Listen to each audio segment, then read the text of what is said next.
Здравствуйте, уважаемые зрители! Хочу ознакомить вас с ситуацией, что происходит в Украине.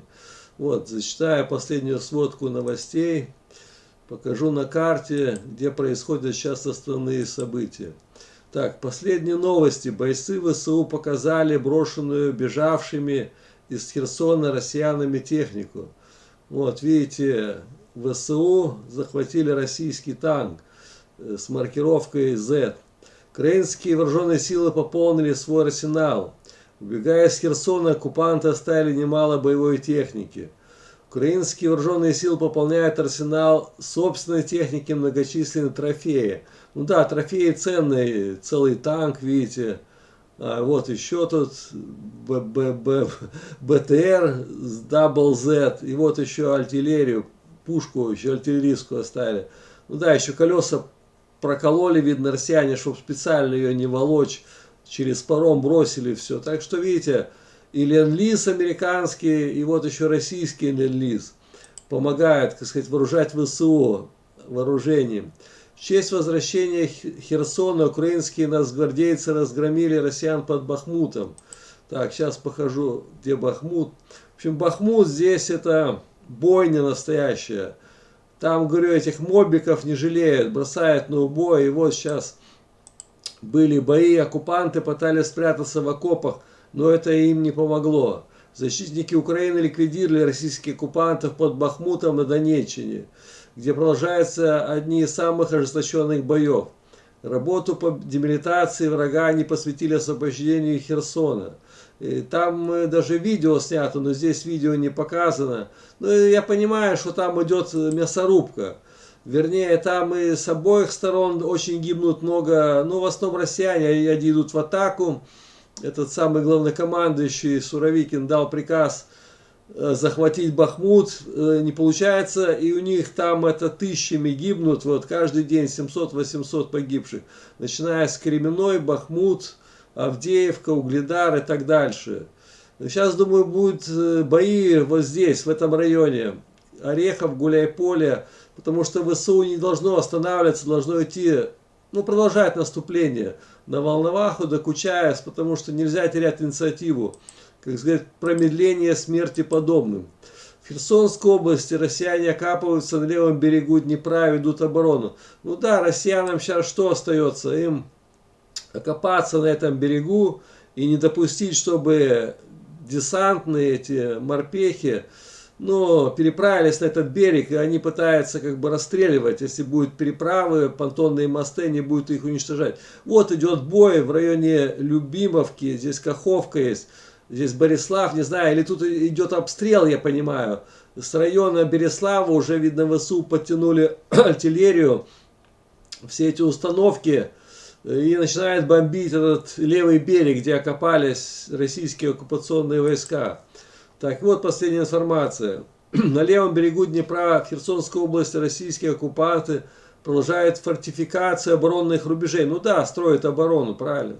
Военные заявляют, что противник укрепляет оборону на левом берегу Днепра, усиливает депортации людей из населенных пунктов на левом берегу, а также одновременно обстреливает освобожденные населенные пункты Николаевской и Херсонских областей из ствольной реактивной артиллерии. В общем, принцип сейчас такой. Сейчас здесь уже оттянули всю эту артиллерию, все эти установки, грады, они стреляют в направлении освобожденного Херсона, этих районов.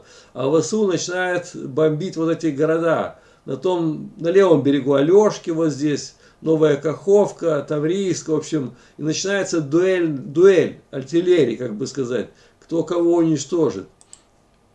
Так.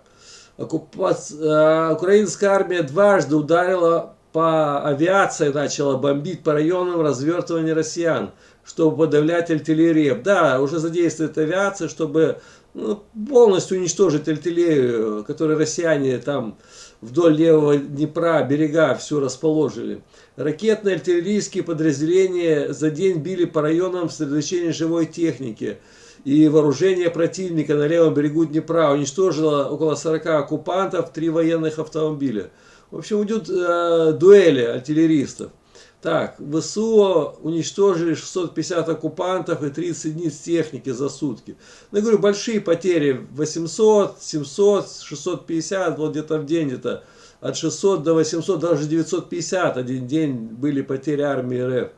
Так, личного состава уже почти 81 тысяча, плюс 650. Танков уже мало, потому что танки сейчас все переправили на ту сторону, 2840. БТР БМП 2742, артиллерии, да. Артиллерийские дуэли, сейчас артиллерии много будет. 1837 самолетов, так, на месте 278, вертолетов тоже. Беспилотники кончились сейчас, да, новый заказ с Ирана идет. 1507 уже. Так что вот, дроны камикадзе, шахиды все закончились. И там такой случай сейчас все обсуждают. ЧВК Вагнера опубликовала видео казни кувалдой своего боевика и числа заключенных. Сейчас ознакомлюсь, что здесь пишут. В общем, там он побывал в плену и критиковал Путина. Он был специально перешел на сторону ВСУ. И теперь вот его фамилия Евгений Нужен.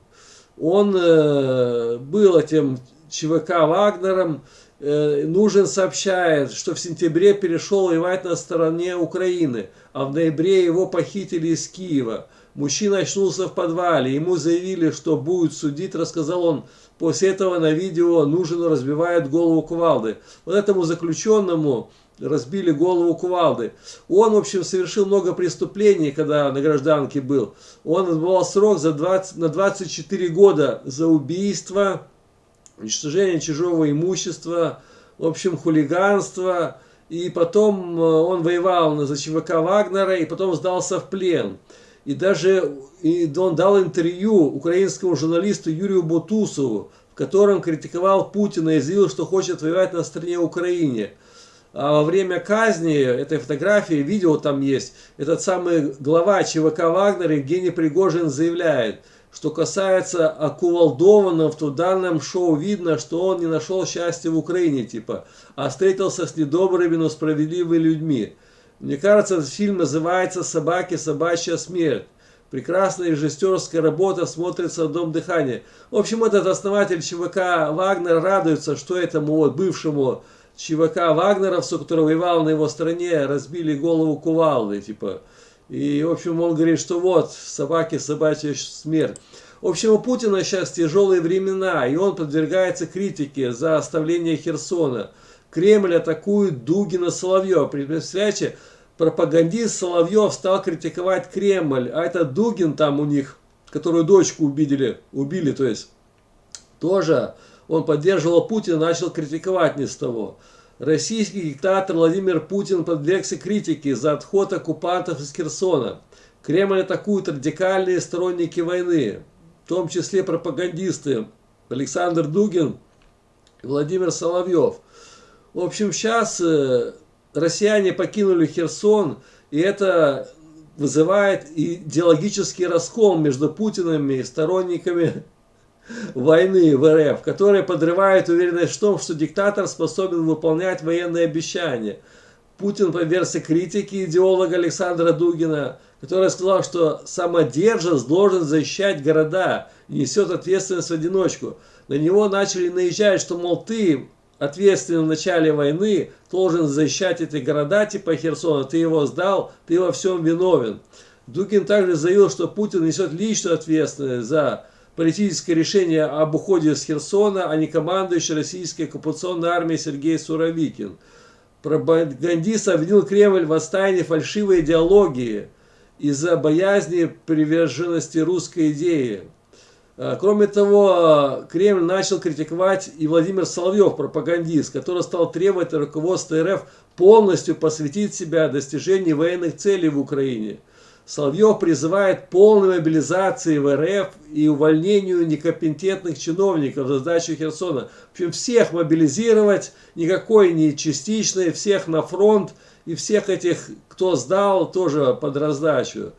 В общем, в Кремле начинается там уже борьба, я смотрю, за власть. Может быть, к концу этого года и Путина что-то там будет, или снимут, или его свои уберут, в общем, прокремлевские. И вот он, последняя информация.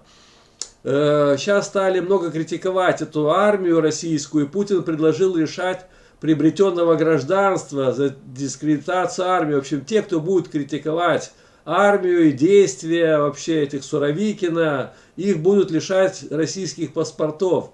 Президент Путин внес поправку к принятию, к первому члену закона о приобретении гражданства. Предлагается лишать гражданства за фейки об армии, ее дискредитации, участие в нежелательных организациях, призывы, нарушая территориальную целостность России. Всем отнимут паспорта, в общем, все. Кто критикует армию, Путина, военное руководство, будут лишены российского гражданства. В общем, вот такие новости. Всем спасибо, всем пока, до новых встреч.